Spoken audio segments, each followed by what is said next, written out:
Okay, so again, I'm Leah Morse with All Things New, and just want to share a little bit first to tell you kind of why I do what I do. It started in 2008, and I'll be quick with this part. When my grandmother passed away, I watched my mom labor over, and my grandmother didn't have a lot, labor all the things that she had and how to get rid of it and what to do with it, and the agony that was on her heart really hit me. And she was literally leaning over in a box and trying to go through some of her stuff. And I tapped her on her back and I said, when we finish this, we're doing your stuff. As I said, we're doing it together. I don't want to do this by myself. And so anyway, then through a series of events over the next few years, my husband's grandparents passed away.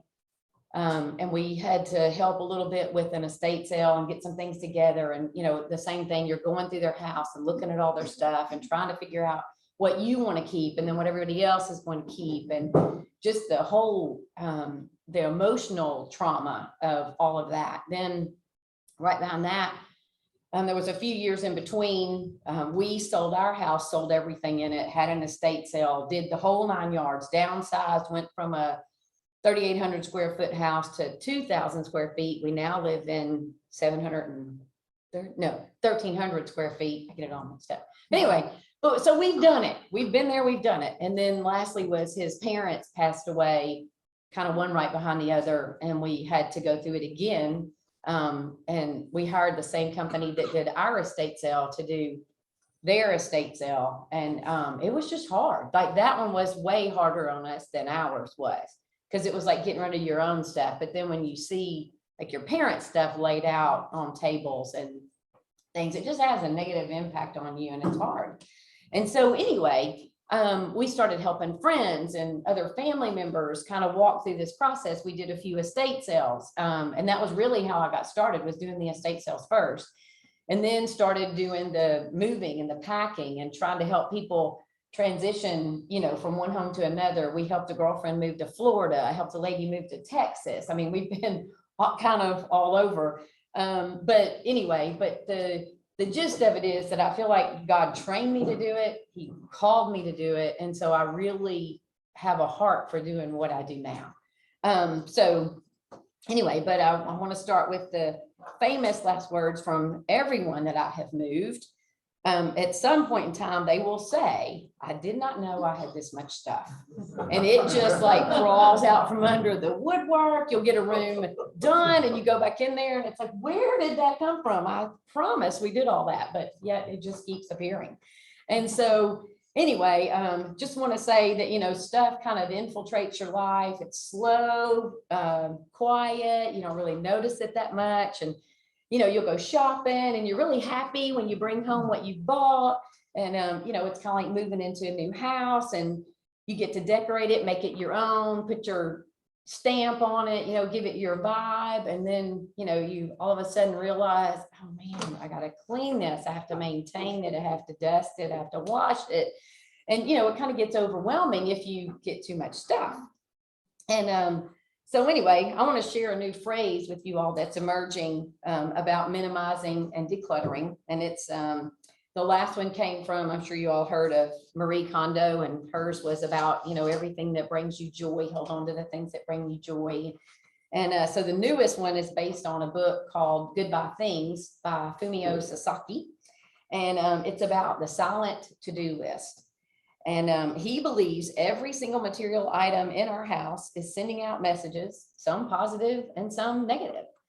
The positive ones come from things that make you happy. Like you walk into a room and you see pictures of your family or, you know, vacations that you've taken and they make you smile. And then there's negative ones when you're walking through your house and, you know, you'll be at your desk and you're on task and working really hard and you get up and you go get something to drink. And on the way there, there's clothes on your couch that are screaming, fold me. And, you know, you walk by your kitchen sink and there's all these dishes in there and they're saying, put me in the dishwasher. And, you know, or you're going to work and you're walking to your closet and you're going to put on some clothes and there's things hanging in there with tags still on them and saying, why did you make impulse purchases? You know, so you have all these things talking to you all the time. And what I set out to do and what I hope to do is help you take away some of those negative voices and only have the positive. So we have. So I want to read some of the surveys. I think I wrote those up here that I had you all fill out to kind of give you an idea. No, I'm not going to say names.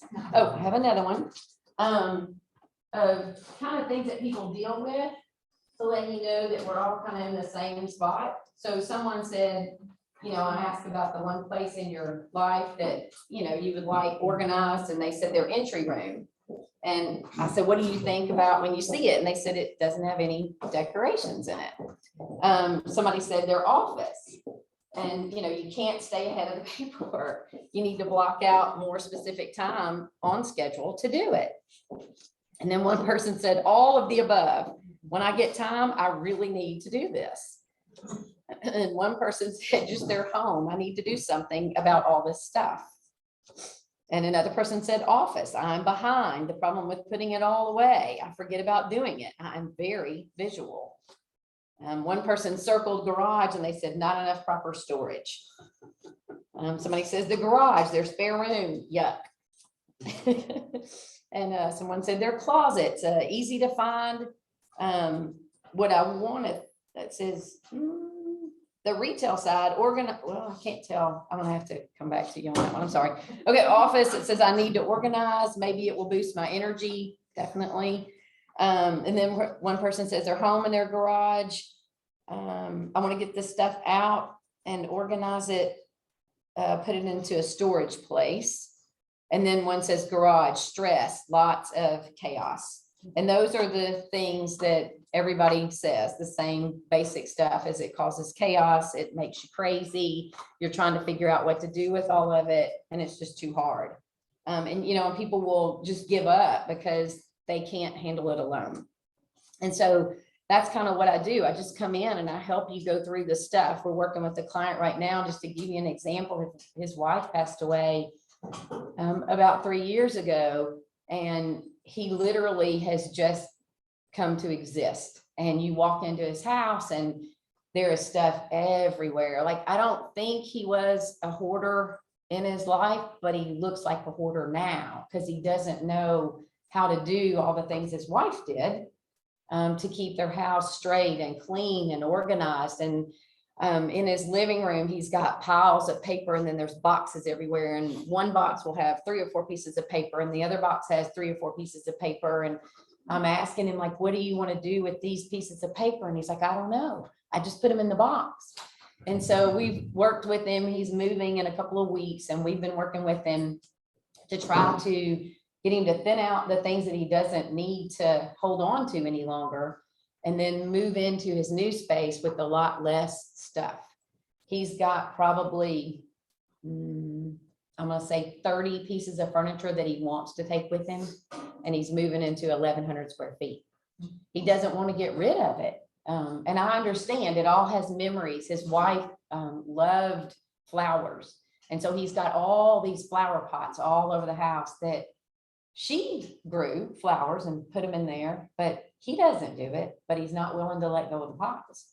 And so, you know, you have all these scenarios that you're trying to work through with people and help them realize that it's okay if you let it go. We can take a picture of it. We can hold on to it that way. It's going to evoke the same memories with the picture, but let's move into a new space with less stuff, and then we can make you happier. But that book, The Silent To-Do List, going back to that, thinking about when you walk through your house, what is it saying to you? Are you happy when you look at all the things in your house, or do they cause you stress and chaos? So if it causes you stress and chaos, try to think differently about it. Like, is it something that you really need? Do you use it?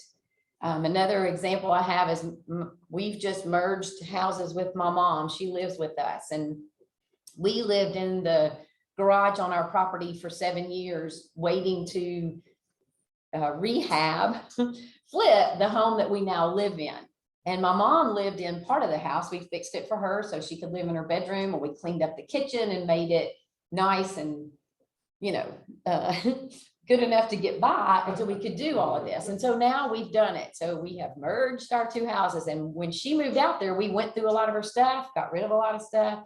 But again, we have to encounter this one more time because we've taken everything out of boxes.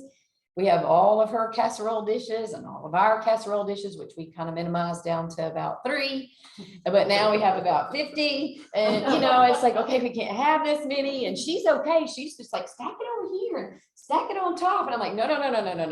Because my mind now is we need 3. And I don't want to go back to 10. I don't want to go back to 15. I don't want to go back. I want to stay at 3 because we've never needed more than 3. So the goal is to, you know, listen to the silent things in your house as they're talking to you and do something about it. Don't wait for it to get the best of you. And then you're at a point where you can't do anything anymore and you're just trying to survive, you know, and get through your day. So that's kind of my pitch. Love to take questions from you guys or suggestions or give you suggestions if you've got a spot that you would love to ask a question about for something that you need organized. Yeah. Leah, where do you, when you get ready to donate a lot of your stuff, what are some organizations you find that are very beneficial to be able to take your stuff and also doing a spot to help the community people get some stuff that they might not be able to afford? Oh, that's a great question. So we donate a lot of our stuff now to Blue City Thrift, which is at Kirby and Quince. And it's a Christian organization and they do amazing things for the community. What was that name again? It's Blues City Thrift. Literally anything that is resellable, we give it to them. And we call them sometimes with truckloads of stuff saying, we're coming. And they're opening their back door and glad to see us because they know, you know, we're going to bring them something that's going to be good for their store and then good for the community. Yes. Would medical things like hospital beds and Hoyers and things like that also be a good place to take it? Yeah, because they have a great following. So even if, you know, they'll have someone there that can contact someone else that would need it or, you know, make a connection to use it. And we've had those kinds of things from many of our clients. I'll tell you, I work for a company out of California too, and they move executives all over the United States. And we go in and help them get rid of the things that they don't need to take with them. My goal is to take as much away so that the company that comes in and moves them, this is a national organization, they don't have to pay as much because it's a corporate move. So the corporation's paying for it. So they're trying to minimize the amount of stuff they take. So, I mean, we have taken away basketball goals, huge pieces of furniture and slide things upside down, going down steps because it's just us and maybe 1 or 2 other people trying to move it out. But we will do whatever we can to help them move through the process. And then we can take it to Blue City Thrift. Wow. Yeah. Who else? The Church Health Center also will take equipment. Oh, I didn't know that. Okay, great. That's good to know. Yeah. My ex-wife passed away about 2 years ago, and it doesn't matter, you know, how old the kids are. She's 30 and 40 years of age. But she's a very stylish lady. She had 100 pairs of shoes, 100 pairs of shoes. She had 16 feet of walk-in closet space that you could get your fingers in. Yeah. Anyway, needless to say, Leanne, they took care of everything. It was wonderful, and my kids they just love her. We love your kids. So, Well, that's the, yes, I build relationships with these people. We move a lot of people into the village in Germantown, and we go back and see them as often as we can. If we have, you know, days off where we can go, the other lady that works with me most of the time, she and I will just go visit because we just love to see them. Because, you know, you spend weeks with these people in most cases. And so you really do develop relationships with them. But Joe, did you have a question? Yeah, a practical how-to. Everybody who filled out that thing knows Yeah. they have things to do, but either has procrastinated or it's like too big. I can't do it. Right. Practical how to start, what to look at, what to do, steps. You have this. Yeah, so I mean, the first thing I do is try to encourage them to take everything out of whatever room it is, if you can, or move it to one side, so that you can see your space. And then as you put things back, don't put back the things when you pick it up. If it's negative in your mind, don't put it back. Do something else with it. And I know like paperwork you have to hold on to and things of that nature, but only keep the things that are really valuable to you or that you have to keep, you know, but holding on to all of it causes so much stress and anxiety. And you walk into the room and you're like, never mind. And you just walk back out because it's just too overwhelming. So I would say start small, you know, and try to get rid of those things that don't help you, that don't, and I hate to say it, that bring you joy. You know, I hate to use her phrase, but you know, it's like, think about those things and how your house talks to you, and then get rid of the stuff that doesn't make you happy. Yes. If somebody was to hire you, how would they budget for your services on the front end? How do they budget? How would I budget to hire you? Oh, okay. So, I mean, I just tell you, Like by the job or by the hour? Or it's how do by you the do it? hour. By Yes, the ma'am. hour? Yes, ma'am. It's by the hour. So I have, it's usually 2 of us that come in, and it's $90 for 2 of us per hour. And then if we have 3, it's $120, and it's $30 more per each person that comes in. But you would be, I mean, I'll tell y'all this, it's a, when I have to do stuff at home, that's a big project. I have my girls come with me. I have 6 of them that work with me, and I pay them and we knock it out. And then I am done. I don't have to think about it anymore. I know it's going to be done well because I've trained them. And then you can move on. It is literally done. Like we had a project that I needed them to help me do. It was done in a day. So the agony of all of it is over in a day. You know, so it's the working through it quickly. What's it worth to you? The number of times you have to think about it, the weight that it puts on you. If you just pay somebody to come help you do it, it's done, and it's over, and you just move on. Do you have the truck or whatever you need to take things off to? Oh yeah, yeah. I have a moving team that's phenomenal. I can't say enough about my moving team. But yeah, we'll rent a truck. We have a U-Haul. He has a truck. Yeah, we've got everything you need to make it happen. So was the truck will be extra? Yes, ma'am. Yeah. Well, now if he does it, Just trying to figure it out. well, I know. Yeah. So if the gentleman does it, it's worked into his cost. But if I do it, I rent a truck from U-Haul. So mine would be, yeah, a little different. Yes, ma'am. Yeah. Do you ever use the Habitat for Humanity Restore I have to not. deliver stuff to? No, I have not. I'll check with them too. I just kind of, originally I was with Troy and Lynn, because they did this amazing ministry out of their church. And when their pastor passed away, right before that, they had stopped doing it because that was my go-to. I mean, they would come and help me clean everything out and take it. And then they ministered to the community in that church or in that area. It was amazing. Can I So, piggyback on that just for a Yes, second? ma'am. Our little bitty church of old people, about 35 members, made with matching funds $187,000 for Bible sticks for the military. Yeah. And ironically, we have to empty all of this stuff out. So we hired a estate sale. It's a minister that has a thrift store in Senatobia. And ironically, our last sale is this weekend. So if you're looking for a place to pick up real bargains, our church is on Austin Key. Just see me. And we have to think like this. There were some things from your wife that are in that sale that's going on this Friday. Yeah, So nice stuff. I mean, we would have Ethan Allen couches and I mean, very nice name brand things that didn't look like they'd even been sat on, and they went to their church. Thank you. Yeah.